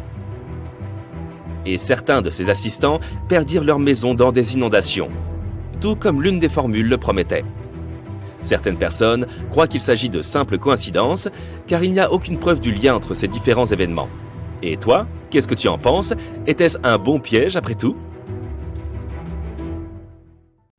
As-tu déjà entendu parler de Göbekli Tepe? C'est un site ancien en Turquie qui a littéralement fait réécrire les livres d'histoire par les historiens. Il y a plus de 11 000 ans, un groupe d'hommes préhistoriques a créé ce chef-d'œuvre énigmatique qui serait même plus ancien que Stonehenge. Avant sa découverte, les archéologues croyaient que les gens ne connaissaient pas encore le fer et n'étaient pas bien doués pour faire de la poterie. Ils étaient convaincus que la vie sédentaire n'avait émergé qu'avec le besoin d'agriculture. Mais Göbekli Tepe a déjoué cette croyance. Ce lieu a révélé que c'était le temple qui avait ouvert la voie à une vie sédentaire, et non pas un mode de vie agraire. Jusqu'à cette découverte, les chercheurs pensaient que c'était l'agriculture qui avait été le catalyseur de la vie sédentaire. Voici le professeur Schmidt, l'homme dont les découvertes ont bouleversé cette théorie. Il a réussi à prouver que des communautés de chasseurs-cueilleurs avaient posé les toutes premières fondations de ce mode de vie. Retour dans les années 60, d'autres archéologues ont visité la région, mais ils ont totalement manqué le coche. En arpentant la région, ils sont tombés sur une colline, où étaient dispersées quelques dalles de calcaire, et en ont conclu qu'il s'agissait simplement d'un ancien cimetière datant du Moyen-Âge. Ils étaient à loin de se douter qu'il y avait tant à découvrir. En 1994, Schmidt s'est lancé dans sa propre enquête sur les sites préhistoriques de la région. Et surprise, il a immédiatement réalisé qu'il avait découvert quelque chose d'extraordinairement unique. Contrairement aux plateaux plats et stériles voisins, Göbekli Tepe présentait un sommet doucement arrondi, s'élevant à 15 mètres au-dessus du paysage environnant. De façon plutôt comique, la traduction du nom de cet endroit est « la colline Ventru ». Schmidt était sûr que seuls des humains auraient pu créer une chose pareille. Ces morceaux de calcaire brisés qui étaient pris à tort pour des pierres tombales se sont avérés être bien plus passionnants. C'était comme tomber sur un trésor caché. Les fragments ont pris un tout nouveau sens, et Schmidt, avec son équipe, se sont apprêtés à plonger dans les secrets cachés sous la surface. À leur grande surprise, ils n'ont trouvé aucune trace d'habitation. Pas de foyer pour cuisiner, pas de maison, et aucun de ces adorables bibelots d'argile communément trouvés dans des sites voisins du même âge. Cependant, ils ont découvert que ces peuples anciens employaient déjà des outils, comme des marteaux en pierre. Schmidt et son équipe ont donc réfléchi ensemble et se sont livrés à une estimation audacieuse de l'âge des structures en pierre de Göbekli Tepe. Leur estimation a été confirmée par quelques datations au carbone effectuées sur place. L'aspect si ancien de ce lieu commençait enfin à avoir du sens. C'était comme un puzzle qui s'assemblait lentement. On pourrait penser qu'à l'époque, les gens n'avaient pas d'outils dédiés à la création de quelque chose d'aussi impressionnant que Göbekli Tepe. C'est faux. Il s'avère que ces hommes préhistoriques utilisaient des outils en silex au lieu de burin en métal sophistiqué. Ils étaient également doués pour tailler le calcaire plus doux et créer des piliers sur place. Ensuite, ils charriaient les piliers sur une courte distance jusqu'au sommet et les plaçaient verticalement. Une fois que les anneaux de pierre étaient terminés, on les couvrait de couches de terre. Avec le temps, on ajoutait de nouveaux anneaux, et voilà. Ça nous donne une colline épatante pour impressionner les gens dans le futur. Au cours de leur première année de fouilles, l'équipe a retrouvé près de 15 000 fragments d'ossements provenant de créatures sauvages.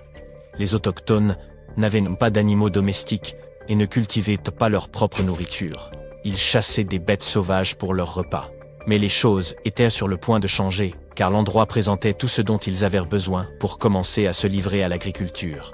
Les scientifiques affirmaient qu'ils disposèrent de céréales et de moutons sauvages qui auraient pu être domestiqués. Et devine quoi? À seulement 32 km de là, dans un village préhistorique, des généticiens ont retrouvé des traces des plus anciennes souches de blé domestiquées au monde. Ces découvertes sensationnelles ont complètement changé notre vision de la civilisation. Dans le passé, les experts pensaient que les gens devaient d'abord apprendre à cultiver, puis s'installer dans un endroit avant de pouvoir y construire des temples et développer une société complexe. Mais devine quoi? Les recherches de Schmitt bouleversent cette notion. Il affirme que l'effort incroyable consacré à la construction de ces structures étonnantes a en réalité préparé le terrain en vue du développement de sociétés avancées. Cela signifie que ces changements sociétaux et culturels sont survenus avant l'agriculture. Schmitt entretient cette hypothèse fascinante à propos de Göbekli Tepe. Il pense qu'il aurait pu s'agir d'un lieu de sépulture spécial où les gens laissèrent leurs proches. Et voici le plus beau. Le site funéraire était orné de statues élégantes et de symboles représentant des divinités de l'autre monde. L'idée que Göbekli Tepe aurait pu servir de site sacré ajoute une autre couche de complexité à notre histoire. Alors que le véritable intérêt du site peut nous échapper, les réflexions de Schmitt nous invitent à considérer le lien profond qui unit la vie et l'au-delà et le respect que ces sociétés de chasseurs-cueilleurs auraient peut-être nourri pour leurs défunts ancêtres. Maintenant, évoquons les stars du spectacle. Les fascinantes colonnes en forme de T qui dominent Göbekli Tepe. Ces structures mystérieuses mesurent de 3 à 6 mètres de hauteur et représentent très probablement des figures humaines stylisées. Mais l'une d'elles se distingue du reste. Un bas-relief de lion en 3 dimensions. Cette représentation stimule vraiment notre imagination. Pourquoi ? Parce qu'elle suggère la possibilité que des lions aient erré en Anatolie durant la période néolithique. Ces pierres levées sont disposées en cercle et placées dans des fosses rectangulaires. Chaque cercle a une configuration similaire. 2 grands piliers en forme de T au centre, entourés de piliers légèrement plus petits, orientés vers l'intérieur. Tu parles d'un arrangement élégant. Ces imposants piliers atteignent les 5 mètres et pèsent entre 7 et 10 tonnes. Certains d'entre eux sont simples et épurés, tandis que d'autres sont de véritables œuvres d'art avec des gravures complexes. Les renards, les scorpions et les vautours prennent vie, rampent et se tordent sur les côtés des piliers. Mais il n'y a pas que des animaux qui soient représentés sur ces pierres. Certains piliers portent des formes abstraites représentant des hommes et même de petites gravures figurant des vêtements. Certains d'entre eux ont même des ceintures. Enfin, il y a un pilier qui se démarque des autres, comme une véritable rockstar. Ce très ancien pilier de pierre suggère qu'une comète se serait écrasée sur Terre. Cela s'est produit pendant une période froide qui a duré environ un millénaire. Des études antérieures, examinant les carottes de glace du Groenland, avaient déjà évoqué cette théorie de la comète. Mais maintenant, les gravures de Göbekli Tepe la confirment. Les gravures de ces piliers sont comme une bande dessinée historique. Elles montrent même une figure humaine sans tête.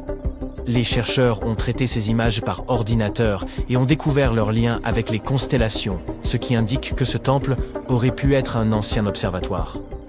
C'est comme si nos ancêtres essayaient de documenter cet événement cataclysmique de leur manière unique. Les archéologues fouillent et analysent Göbekli Tepe depuis le milieu des années 90, révélant couche après couche d'histoire et nous fournissant une compréhension plus profonde des relations complexes qui régissaient les premières sociétés. Et ils n'ont aucune intention de s'arrêter pour les 150 années à venir. Qui sait ce qu'on trouvera encore? Car vois-tu, Göbekli Tepe a été uniquement considéré comme un site rituel, sans signe d'activité domestique. On nous a laissé croire que l'absence d'eau signifiait qu'il ne pouvait pas supporter de communautés semi-sédentaires. Mais les chercheurs pensent qu'il est temps de secouer les choses et d'approcher Göbekli Tepe avec un regard neuf.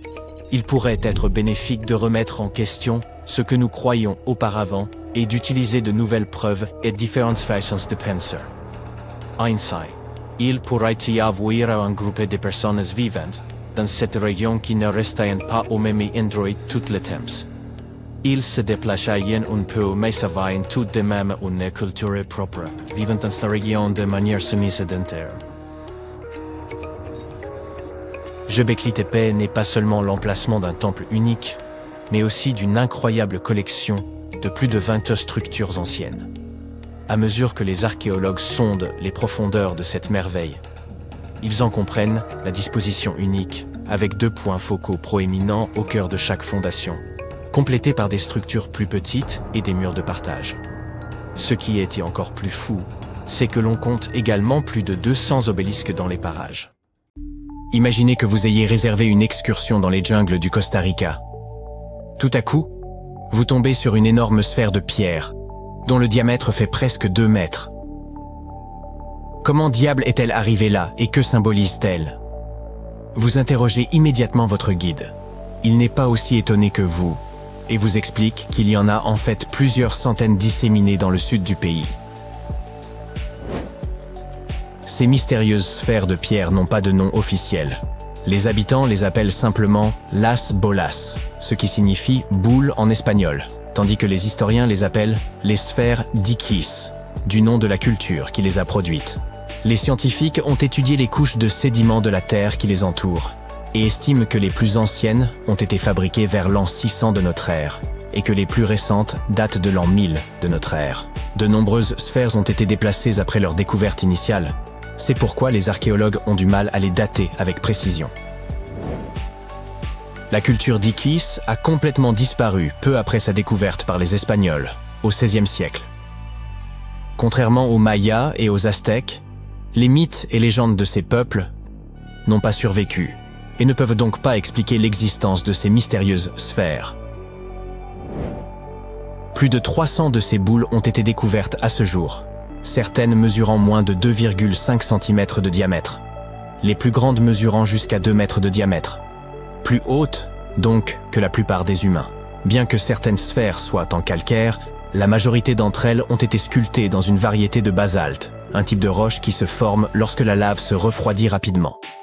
Certaines sphères pèsent jusqu'à 15 tonnes et, dans la plupart des cas, leur surface est lisse au toucher, bien qu'il existe des pièces plus rugueuses, généralement inachevées. Si l'on écarte la théorie selon laquelle l'érosion fluviale aurait sculpté naturellement ces boules, il semble que ce soit d'anciens hommes qui les aient créées en martelant des blocs de pierre avec d'autres pierres. Une fois la forme approximative obtenue, ils polissaient la roche jusqu'à la perfection en utilisant des techniques telles que la fracture contrôlée et le meulage.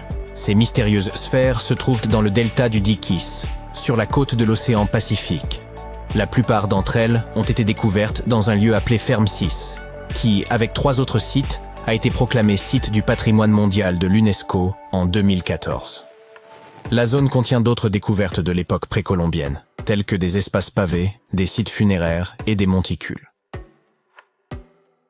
Pendant des siècles, les boules de pierre ont été cachées sous une épaisse couche de sédiments qui les protégeait des éléments et des pillards jusqu'à ce qu'elles soient mises au jour dans les années 1930. La société propriétaire du terrain défrichait la forêt tropicale pour y installer des bananeraies lorsqu'elle est tombée sur ces étranges ouvrages de pierre. Certaines ont été endommagées par des bulldozers, d'autres par des ouvriers qui tentèrent de les ouvrir, pensant qu'elles contenaient de l'or. Il a fallu un certain temps avant que les autorités n'interviennent pour empêcher que les découvertes ne soient davantage endommagées. Doris Stone, la fille d'un cadre de la société propriétaire du terrain, a été la première à étudier les sphères. En 1943, elle a publié un article dans une revue archéologique américaine de premier plan, attirant ainsi l'attention du monde entier sur les boules. Des expéditions ont rapidement suivi, et les archéologues ont immédiatement pu déterminer que les formations de pierre étaient d'origine humaine, probablement créées par l'ancienne population indigène du Costa Rica. À ce jour, personne n'a été en mesure d'expliquer scientifiquement leur fonction. Cela signifie qu'il y a encore de la place pour les théories les plus folles sur l'origine et la véritable finalité des sphères. La théorie la plus populaire au sein de la communauté scientifique est que ces sphères de pierre servaient de décoration et de symboles sociaux, car nombre d'entre elles ont été retrouvées à proximité des habitations des chefs de tribu. Ces mêmes chefs étaient également enterrés avec certaines des plus petites boules. Ces sculptures étaient donc certainement associées au pouvoir d'une manière ou d'une autre. Ciseler un bloc de pierre à la perfection exigeait beaucoup de travail et de planification, et seuls les individus puissants pouvaient se permettre de telles commandes à l'époque. L'autre théorie la plus répandue est que les boules étaient utilisées pour l'observation astronomique. Les sphères individuelles représentaient des étoiles ou des planètes, formant comme une carte primitive du ciel nocturne. Comme elles étaient parfaitement rondes, il était facile de les faire rouler. Avant que la jungle ne les engloutisse, la région où elles ont été découvertes était une plaine alluviale plate, idéale pour faire rouler de grosses pierres. Une autre version de cette théorie suggère que les pierres étaient utilisées comme marqueurs de frontières, un peu comme les bornes modernes, qui sont elles aussi principalement faites de pierre. Enfin, les légendes d'autres tribus qui vivaient dans la région racontent que les sphères étaient des boulets de canon que la divinité du tonnerre utilisait pour chasser la divinité des vents et des ouragans. Nous ne connaissons toujours pas la fonction première des sphères du Costa Rica, mais elles restent un élément important de l'identité nationale du pays. Le musée national de San José, la capitale du Costa Rica, en possède 6 dans sa cour. De nombreuses autres sphères sont devenues des décorations de jardin, très prisées des habitants les plus fortunés. Il y en a même une à l'université de Harvard. Plus d'un millénaire après leur création, les mystérieuses sphères de pierre du Costa Rica sont toujours associées au pouvoir et à la richesse. En termes mathématiques, les sphères de pierre ne sont pas tout à fait rondes. On estime qu'elles sont presque parfaites, approchant la forme d'une sphère à 96%. Bien que ce chiffre soit impressionnant, les sphères du Costa Rica ne sont pas les seules de leur genre. Il y a près de 10 ans, des ouvriers ont découvert de mystérieuses sphères géantes en pierre dans les profondeurs d'une mine de charbon du nord de l'Asie. La surface de ces sphères, qui mesurait un peu plus de la longueur d'un pas humain en diamètre, était exceptionnellement lisse, et les gens se sont penchés sur la question pour tenter de comprendre ce dont il s'agissait. Certains étaient là persuadés que les boules venaient d'un autre monde, tandis que d'autres suggéraient qu'il s'agissait en fait d'œufs de dinosaures pétrifiés. Les scientifiques ont rapidement mis fin aux discussions. Il s'est avéré que les mystérieuses sphères étaient en réalité des concrétions. Il s'agit de formations rocheuses qui mettent des millions d'années à se former dans les profondeurs du sous-sol. Pensez à un caillou qui amasse de la neige en dévalant une colline. C'est ainsi que se forment les concrétions. L'eau souterraine, riche en sédiments et en minéraux, s'écoule autour de la concrétion, la façonnant lentement en un orbe parfait. Ce processus est assez courant dans la nature, mais en général, les concrétions sont assez petites. Les sphères trouvées dans la mine de charbon avaient atteint cette taille dans un sol riche en minéraux, et elles étaient suffisamment grandes pour intéresser la presse et le grand public. Un autre cas possible de concrétion est celui des imposantes sphères de pierre retrouvées dans la vallée de Visoko, en Bosnie. Semir Osmanagić, que l'on a surnommé l'Indiana Jones bosniaque, a été le premier à étudier ces objets dont la largeur équivaut à celle d'un autobus londonien. Il pense que ces boules de pierre ont été sculptées par une civilisation disparue qui vivait dans la région il y a 1 millier d'années. La couleur rougeâtre des orbes prouve cependant qu'il s'agit bien de concrétions, riches en fer. Les Moki Marbles, découverts dans l'Utah rural, ont une couleur similaire à celle des sphères bosniaques. Ces minuscules concrétions, de la taille d'une bille, sont constituées d'un noyau de grès et d'une coquille d'hématite, un minerai de fer. En Afrique du Sud, des mineurs ont découvert les sphères de Klerksdorp, dont la forme et la taille sont similaires à celles des Moki Marbles. La seule différence est que celles-ci se sont formées à l'intérieur de sédiments et de cendres volcaniques. Parmi les petites sphères créées par l'homme, les plus intrigantes sont probablement celles que l'on trouve sur certaines îles grecques. Des scientifiques ont découvert 700 pierres plus petites que des balles de golf près du site de l'âge du bronze d'Acrotiri, sur l'île de Santorin. Ils pensent que ces objets ont entre 3600 et 4500 ans. En comparant toutes les variations de taille et de couleur de ces pierres énigmatiques, les archéologues ont conclu qu'elles auraient pu faire partie du plus ancien jeu de société jamais fabriqué.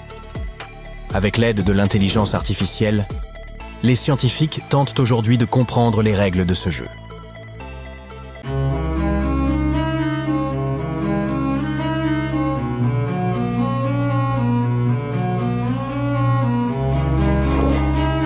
Une petite question. Penses-tu que l'Atlantide pourrait avoir existé? Elle demeure l'un des plus grands mystères de l'histoire. Sa légende a commencé avec Platon, il y a très longtemps en Grèce ancienne. Le récit d'une civilisation qui aurait vu le jour et aurait prospéré avant la nôtre. L'Atlantide était, selon le mythe, une société très avancée sur le plan technologique, un peu comme celle des Mayas. Mais, ainsi que le raconte la légende, c'est à cause de la cupidité de ses habitants qu'elle aurait été détruite, ces villes disparaissant, submergées par un immense déluge. Diverses théories ont été avancées au sujet de l'emplacement géographique de cette île mythique. Certains disent qu'elle se trouvait dans la Méditerranée, d'autres qu'elle est située sous le triangle des Bermudes. Mais comme la science nous le suggère, l'Atlantide n'est sans doute qu'une allégorie de l'humanité. Aujourd'hui, tu vas découvrir plusieurs villes sous-marines étonnantes dont tu n'as jamais entendu parler. Elles ont bel et bien existé et ne sont pas de simples légendes. Nous allons tout d'abord faire une excursion dans la cité engloutie de Baïa, sur la côte italienne. Connue comme une sorte de Las Vegas de l'Empire romain, Baïa était un lieu de villégiature. L'élite romaine se rendait pour se divertir dans cette sorte de spa en plein air qu'était Baïa. Tu peux visiter la ville submergée accompagnée de professionnels de plongée sous-marine et observer de très près cette magnifique sculpture romaine parfaitement conservée, une véritable merveille subaquatique. Tu peux aussi apercevoir des temples et des bâtiments effondrés à bord d'un bateau à fond vitré. Voici un musée tout recouvert de mousse, le nymphée de l'empereur Claude. À ta gauche, tu apercevras une collection de statues grecques classiques. En descendant la Via Herculeana, tu arriveras à la Villa Pro Tiro. Les villas sont des maisons de style italien, et ici tu pourras admirer leur sol en marbre d'origine. Leurs motifs noirs et blancs aux formes étonnantes. Ensuite, tu arriveras à Portus Julius, avec ses murs effondrés visibles au fond de la mer. Tu verras des colonnes et des sols en calcaire bien conservés. Tu pourras aussi contempler les ruines et les thermes de Lacus. Leurs mosaïques multicolores sont vraiment exceptionnelles. Si tu t'approches suffisamment, tu pourras voir des fragments de pierre orange, bleu et vert. À la Villa Pilla dei Pisoni, tu découvriras 25 piliers romains bien conservés. Les arches et les fresques non loin sont impressionnantes, tout comme l'ampleur de ce trésor abrité par les eaux. La ville était située sur un sol volcanique. Il y avait donc des sources d'eau chaude à volonté. Les gens s'y rendaient pour se détendre, mais pas n'importe qui. Parmi ceux qui fréquentaient cet endroit figurent certains des plus grands empereurs et personnalités de l'époque. Ceux dont on nous parle à l'école, Néron, Cicéron, César. Mais vers le 8e siècle, la ville luxuriante a été mise à sac, puis abandonnée. Lentement, le niveau de la mer est monté, et la cité a peu à peu été engloutie. Tu passes tes vacances d'été au large de la côte grecque, à 4 heures d'Athènes, dans la péninsule du Péloponnèse, à Pavlopétrie plus précisément. Tu as apporté ton tuba pour aller faire de la plongée par une magnifique journée ensoleillée. Au bout d'un certain temps sous l'eau, tu commences à remarquer des motifs au fond de la mer. À 4 mètres sous la surface, les contours d'objets familiers t'apparaissent les uns après les autres. Puis tu continues à nager, et bientôt tu aperçois ce qui ressemble à une ville. Tu te demandes comment l'eau a pu submerger cette cité. Certains rochers sont parfaitement alignés et forment ce qui semble être les fondations d'un bâtiment. C'est Nicholas Fleming, un océanographe britannique en vacances en Grèce, qui a découvert Pavlopétrie. Il documentait les vestiges abandonnés dans les fonds marins. Son équipe a fini par trouver un site entier rempli de poteries, de récipients pour le stockage, ainsi que des outils. Des moulins à bras par exemple, servant à moudre le grain afin de le transformer en farine. Les nombreuses amphores découvertes par la suite indiquent que ce site remonte à l'âge du bronze, soit il y a 5500 ans, quand les gens ont commencé à s'installer en communauté sédentaire. On pense que cette cité portuaire a été fréquentée pendant plus de 2400 ans.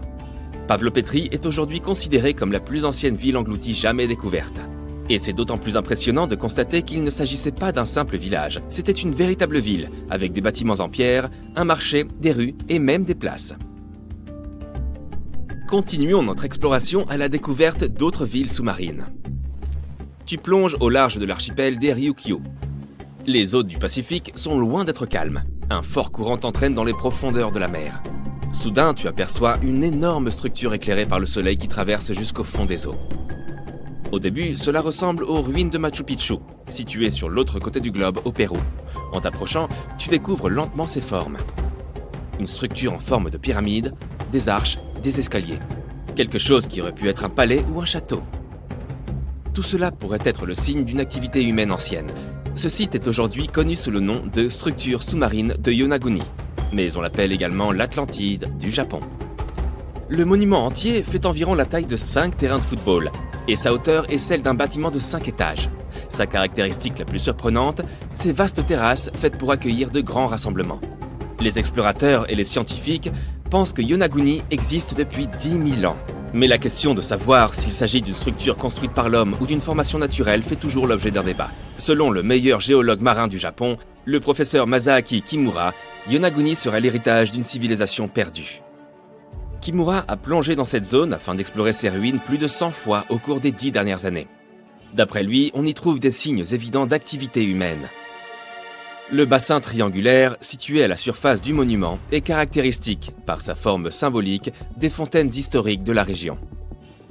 Il y a aussi une tortue géante sculptée sur le flanc oriental de la structure. Et selon Kimura, les tortues ont une signification culturelle importante. Plusieurs fragments d'outils en pierre ont été retrouvés sur le site. Ils auraient été fabriqués il y a 10 000 ans.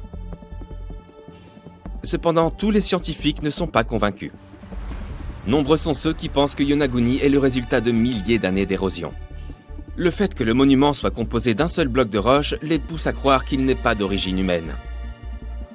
Ses arêtes, ainsi que ses surfaces planes, ressemblent à cette formation naturelle présente en Irlande du Nord et connue sous le nom de chaussée des géants. Un ensemble de colonnes de basalte imbriquées fait penser au parvis d'un palais. Mais celles-ci sont plus probablement le résultat de l'activité volcanique locale. Continuons ensemble notre exploration sous la surface. La prochaine étape de notre voyage est l'une des villes sous-marines les plus célèbres au monde, et aujourd'hui transformée en parc archéologique. La ville de Port-Royal en Jamaïque n'existe plus que sous la surface. Mais en 1692, c'était l'une des cités les plus riches de l'hémisphère occidental. Port-Royal était alors un centre important de l'Empire britannique. Son activité commerciale attirait des voyageurs provenant des 4 coins du monde. C'était aussi le foyer des véritables pirates des Caraïbes. Mais au matin du 7 juin 1692, le sort des habitants de Port-Royal a pris une tournure absolument inattendue. Les tavernes et les restaurants, toujours débordants de vie, se sont mis à trembler. La population s'est réveillée au milieu d'un immense séisme dont la magnitude est estimée aujourd'hui à 7,5 sur l'échelle de Richter. Un des survivants a dit avoir vu la terre s'ouvrir et engloutir toute la ville. Ce qu'il a affirmé pourrait être vrai, car l'agglomération était principalement construite sur du sable. Le sol a littéralement aspiré les bâtiments, les routes et tout ce qui s'y trouvait là. Des geysers sont entrés en éruption et finalement des vagues hautes comme des immeubles de 10 étages se sont abattus sur la ville. Environ 13 hectares ont disparu sous l'eau. Et étonnamment, la plupart de ces vestiges du XVIIe siècle reposent en bon état à 12 mètres de profondeur. Dans ces ruines, les archéologues ont trouvé des tavernes, des entrepôts, des cuisines et des bâtiments de loisirs utilisés à des fins diverses. Tu peux aussi voir la grande statue d'un lion, un pont submergé ainsi que de nombreuses arches pittoresques. Et si on allait faire un tour en Inde, non loin de son littoral, se trouve une autre merveille. Un site que l'on a nommé la cité perdue de Cambay, qui repose dans le golfe du même nom. Elle est restée cachée jusqu'en 2001, jusqu'à ce que l'Institut national des technologies océaniques décide d'aller analyser l'eau de la zone. Grâce à la technologie du sonar qui envoie une sonde sonore jusqu'au fond de la mer, l'équipe de l'Institut a fait une découverte, très loin sous la surface. Les images rapportées montraient des formes géométriques réparties sur une étendue de 8 km. Ces vestiges dateraient de plus de 9500 ans. Ce qui veut dire que cette civilisation a disparu à peu près à la fin de la dernière période glaciaire. Parmi les débris récupérés sur le site, on trouve des matériaux de construction, des poteries, des perles, des sculptures et même des os. Les scientifiques ne sont pas tous convaincus de la véritable provenance de ces objets. Mais si c'est bien de là qu'ils proviennent, cela ferait de la ville perdue de Cambay la plus ancienne civilisation connue au monde.